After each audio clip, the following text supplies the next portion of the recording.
Clip number 215۔ اس clip میں آپ قرآن پاک کی سورہ نساء کی آیت نمبر 134 سے 136 تک کی تلاوت، ترجمہ اور تفسیر قرآن صراط الجنان سنیں گے۔ بسم اللہ الرحمن الرحیم۔ ترجمہ، اللہ کے نام سے شروع جو نہایت مہربان رحمت والا ہے۔ من كان يريد ثواب الدنيا فعند الله ثواب الدنيا والآخرة وكان الله سميعا بصيرا۔ ترجمہ، جو دنیا کا انعام چاہتا ہے تو دنیا و آخرت کا انعام اللہ ہی کے پاس ہے اور اللہ ہی سنتا دیکھتا ہے۔ من کان یرید ثواب الدنیا، جو دنیا کا انعام چاہے، اس کا معنی یہ ہے کہ جس کو اپنے عمل سے دنیا مقصود ہو تو وہ دنیا ہی پا سکتا ہے، لیکن وہ ثواب آخرت سے محروم رہتا ہے۔ اور جس نے عمل رضائے الہی اور ثواب آخرت کے لیے کیا ہو تو اللہ عز و جل دنیا و آخرت دونوں میں ثواب دینے والا ہے۔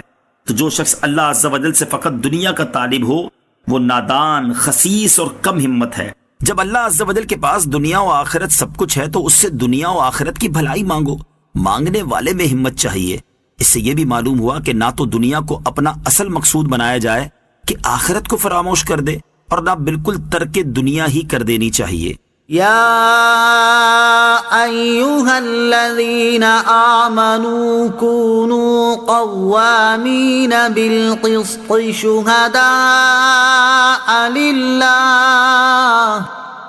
شہداء للہ ولو علی انفسکم او الوالدین والاقربین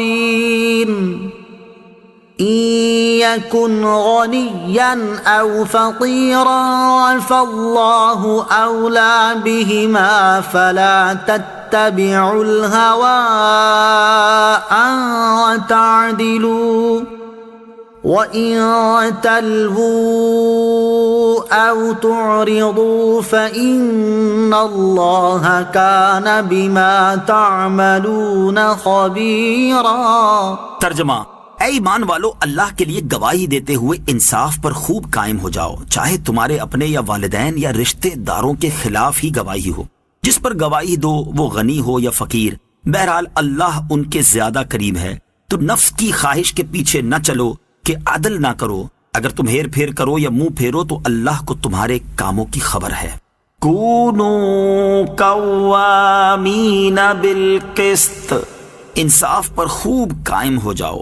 اس آیت مبارکہ میں عدل و انصاف کے تقاضے پورا کرنے کا اہم حکم بیان کیا گیا، اور جو چیزیں آدمی کو نا انصافی کی طرف مائل کرنے کا سبب بن سکتی ہیں ان کو وضاحت کے ساتھ بیان کر دیا کہ یہ چیزیں انصاف کرنے میں آڑے نہ آئیں۔ اقربا پروری، رشتہ داروں کی طرفداری کرنا، تعلق والوں کی رعایت کرنا، کسی کی امیری کی وجہ سے اس کی حمایت کرنا، یا کسی کی غریبی پر ترس کھا کر دوسرے فریق پر زیادتی کر دینا، یہ وہ تمام چیزیں ہیں جو انصاف کے تقاضے پورے کرنے میں رکاوٹ ہیں۔ ان سب کو شمار کروا کر اللہ تعالیٰ نے حکم دیا کہ فیصلہ کرتے ہوئے اور گواہی دیتے ہوئے جو صحیح حکم ہے اس کے مطابق چلو، اور کسی قسم کی تعلق داری کا لحاظ نہ کرو، حتیٰ کہ اگر تمہارا فیصلہ یا تمہاری گواہی تمہارے سگے ماں باپ کے بھی خلاف ہو تو عدل سے نہ ہٹو۔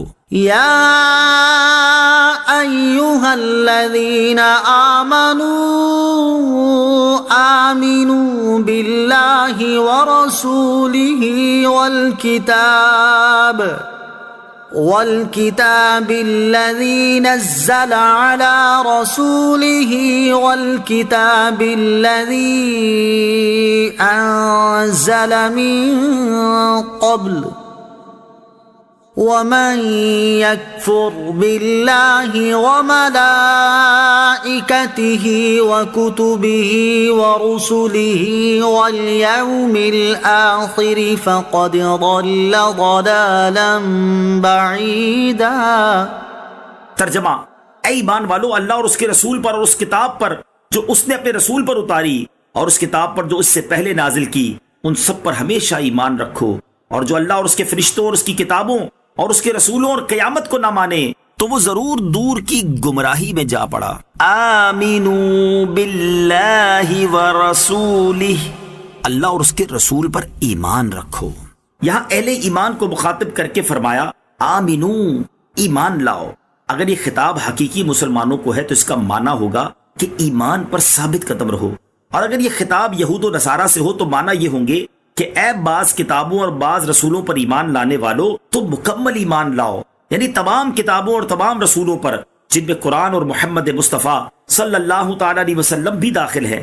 اور اگر یہ خطاب منافقین سے ہو تو اس کے معنی یہ ہوں گے کہ اے ایمان کا ظاہری دعویٰ کرنے والوں، اخلاص کے ساتھ ایمان لے آؤ۔ یہاں پر جو فرمایا گیا کہ رسول اور کتاب پر ایمان لاؤ، تو رسول سے سید الانبیاء صلی اللہ تعالی علیہ وسلم اور کتاب سے قرآن پاک مراد ہے۔ یہاں یہ بات یاد رہے کہ اہل ایمان کا لفظ حقیقی معنی کے اعتبار سے موجودہ زمانے میں صرف مسلمانوں پر بولا جا سکتا ہے، کسی اور مذہب والے پر، خواہ وہ یہودی ہوں یا عیسائی، اس لفظ کو نہیں بول سکتے۔ آیت میں فرمایا گیا ہے کہ تم اللہ عز و جل پر اور اس کے رسول محمد مصطفیٰ صلی اللہ تعالی علیہ وسلم پر اور قرآن پر اور اس سے پہلی ہر کتاب اور رسول پر ایمان لاؤ۔ اس سے معلوم ہوا کہ تمام کتابوں پر ایمان لانا ضروری ہے، مگر عمل صرف قرآن شریف پر ہی ہوگا۔ ان کتابوں کے متعلق یہ عقیدہ رکھنا چاہیے کہ یہ اللہ عز و جل کی بھیجی ہوئی کتابیں ہیں۔